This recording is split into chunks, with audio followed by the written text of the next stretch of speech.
சகாப்தம் இசை வெளியீட்டில் புதிய சகாப்தம் படைக்க இருக்கின்ற எனது சகோதரன், இன்னும் நிறைய வார்த்தைகளை சொல்லலாம். ஆனால் எனக்கு உண்மையாகவே இது ஒரு தருணம் என்னன்னா, ஒரு எமோஷனலான எனக்கு ஒரு தருணம். ஏன்னா எல்லாரை விட எனக்கு இந்த மேடை ஒரு புது சொந்தமான மேடை. இந்த மேடை எனக்கு நான் 25 வருஷத்துக்கு முன்னாடி புலன் விசாரணை படம் பண்ணிட்டு, அப்போ இது நான் சரியா எனக்கு ஞாபகம் இருக்குன்னா, இது உங்க அப்பாவோட கல்யாண நாள் நினைக்கிறேன். இன்னைக்கு இல்லை, இன்னைக்கு அவங்களோட கல்யாண நாள். இன்னைக்கு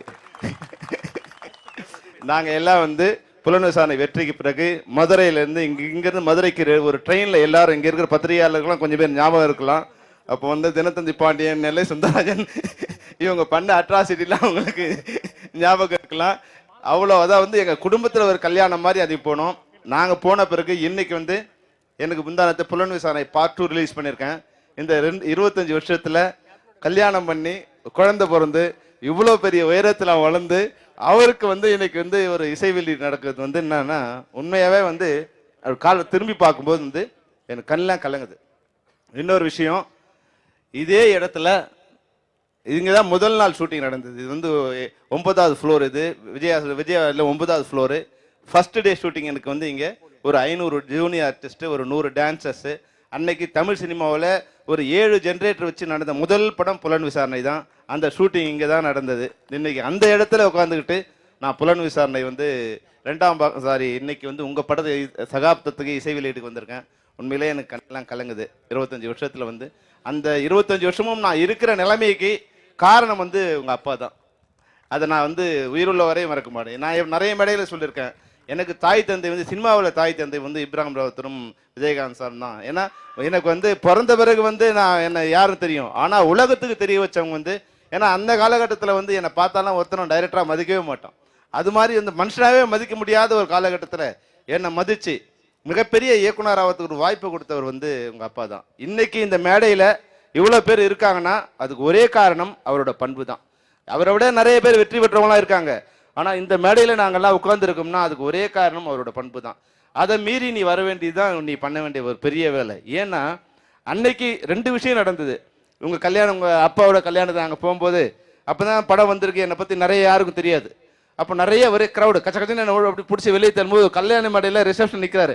டைரக்டர் கூப்பிட்டியா, டைரக்டர் இப்படியான்னு திருப்பதி கூப்பிட்டு, அவர் திருப்பதினு ஒரு நண்பர் தெரிஞ்சிருக்கும், அவர் கூப்பிட்டு அவரோட டைரக்டரோட நிற்கணும், தள்ளிடுவாங்கப்பா அவருன்னு கூப்பிட்டு நிற்க வச்சார். அதுக்கப்புறம் இன்னைக்கு வரோம், 25 வருஷம் கழிச்சு வரோம். அங்கே வரும்போது எனக்கு தெரியாமல் நான் உள்ளே போயிட்டேன், கிரீன் பார்க் உள்ளே போயிட்டேன். போனால் அப்போ தான் வெளியே வர்றார் சார், வெளியே வர்றாரு. வாசல் மணினா நாங்கள் ஒரு 5-6 பேர் இருக்கோம். வாப்பா அப்படியே காரில் போகலான்னு, காரில் 2 பேர் தான் உட்கார முடியும், வா அப்படியே நடந்து போயிடலாம் வாப்பா, எல்லாம் நடந்து போயிடலாம் வாப்பான்னு. அதாவது அன்னைக்கு பார்த்தா அதே விஜயகாந்த் சார் தன்னை விட்டுட்டு நான் காரில் போக நீ நடந்து வான்னு சொல்லாமல் எல்லாம் நடந்து போகலாம். நான் சொன்னேன், சார் நீங்கள் போங்க சார், அங்கே பின்னாடி வரோன்னு.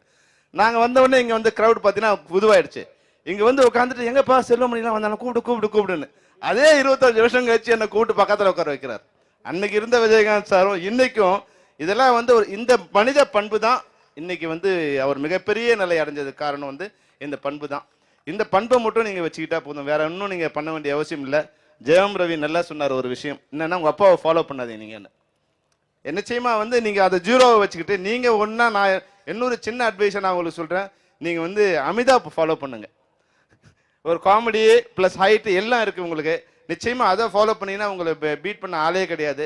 நீங்கள் அப்பாவை மறந்துட்டு நீங்கள் ஒரு நடிகனாக இது நினச்சிங்கன்னா நிச்சயம் மிகப்பெரிய வளர்ச்சியை நீங்கள் நோக்கி நடக்க முடியும். உங்களுக்கு என்னுடைய வாழ்த்துக்கள். இந்த படத்தில் அறிமுகமாகிற ஹீரோயின்ஸும் ஆல் த பெஸ்ட்.